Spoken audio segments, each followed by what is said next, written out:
tous et bienvenue dans cette première édition de Cuisto a Casa automne-hiver.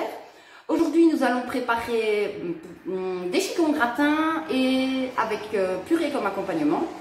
Alors première étape, on va s'occuper de nos pommes de terre qu'on va mettre à cuire et nos chicons. Alors pommes de terre on va les éplucher, les couper en morceaux, les cuire et on va nettoyer nos chicons et les mettre à cuire. Donc ça ce sera la première étape.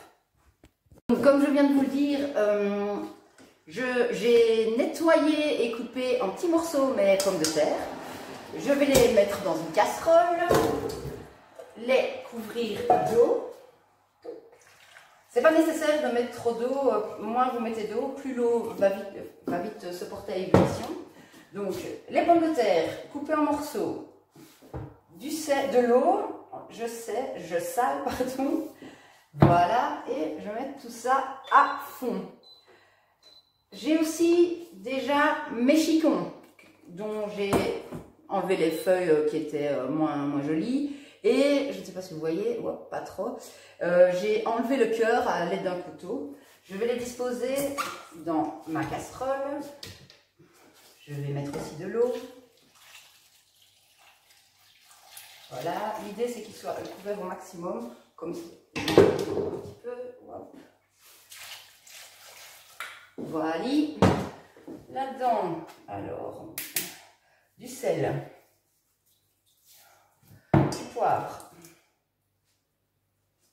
Je vais y ajouter aussi quelques branches de thym, 2-3 feuilles de laurier et un bouillon de légumes. Voilà. Et mettre ma taque à fond. Et je vais aussi, à l'aide d'un couvercle, mettre sous eau mes chicons. Parce que sinon ils ont tendance à remonter et comme ça on aura une cuisson uniforme. Il n'y a plus qu'à attendre que ça cuise. Pendant que mes pommes de terre sont en train de cuire ainsi que mes chicons, je vais anticiper et déjà préparer mon roux qui va me servir à lier ma sauce. Alors pour ça j'ai besoin d'une petite casserole.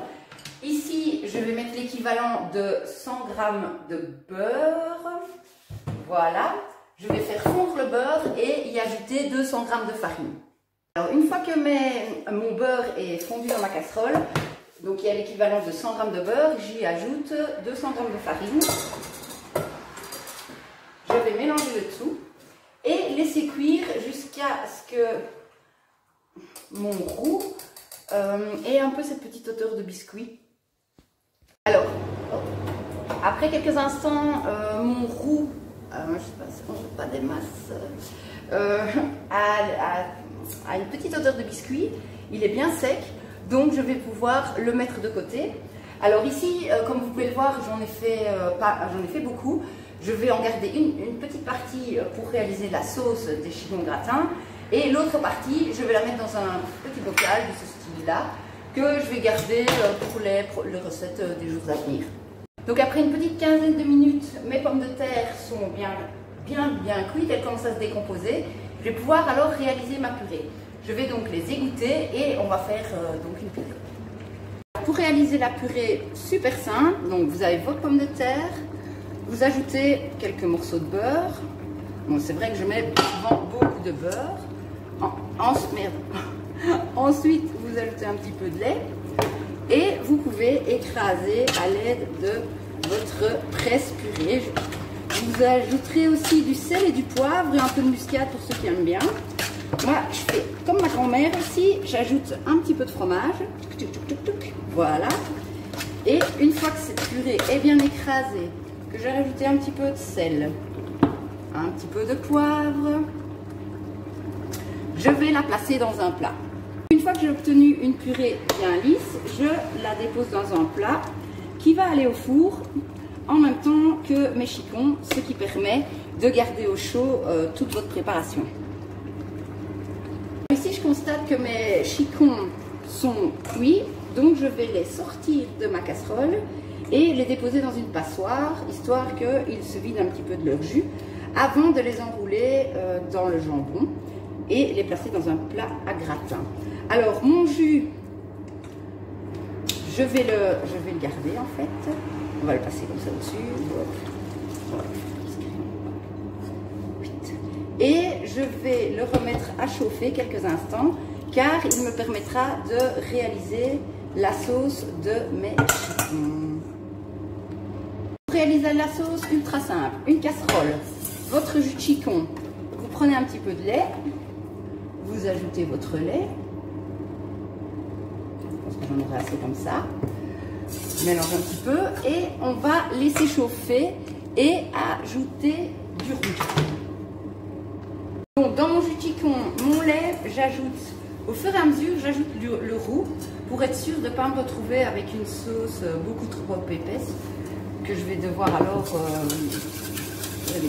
un petit peu de roux. Vous fouettez bien au cas où il y a des petits grumeaux encore dans votre roux pour qu'ils se dispersent bien. On rajoute un petit peu de roux jusqu'à ce que vous obteniez une sauce bien crémeuse. On n'hésite pas à rajouter du sel et du poivre, ben ça il faut goûter juste après.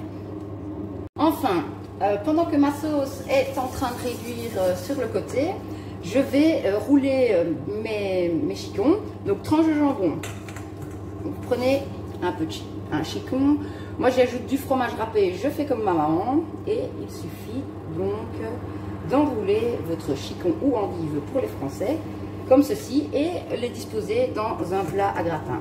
Une fois encore, super facile. Donc voilà, pour l'instant ma purée est prête, elle est dans un plat pour aller au four. Je suis en train de rouler mes chicons, ma sauce est en train de réduire et d'ici quelques instants on pourra envoyer tout ça dans le four.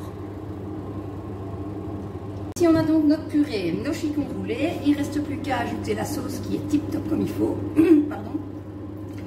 Voilà, allez soyons fous, je vais tout mettre. Voilà, fromage râpé. Voilà, et on va pouvoir déposer ou jeter au four les chicons et la purée un petit quart d'heure en mode grill et on pourra manger. Voilà, après une petite quinzaine de minutes au four sur le mode grill, mes chicons sont prêts, ma purée aussi. Je ferai un petit zoom, hop. Je sais pas si vous voyez bien. Donc super sauce bien crémeuse, un petit peu de purée et super bien gratinée.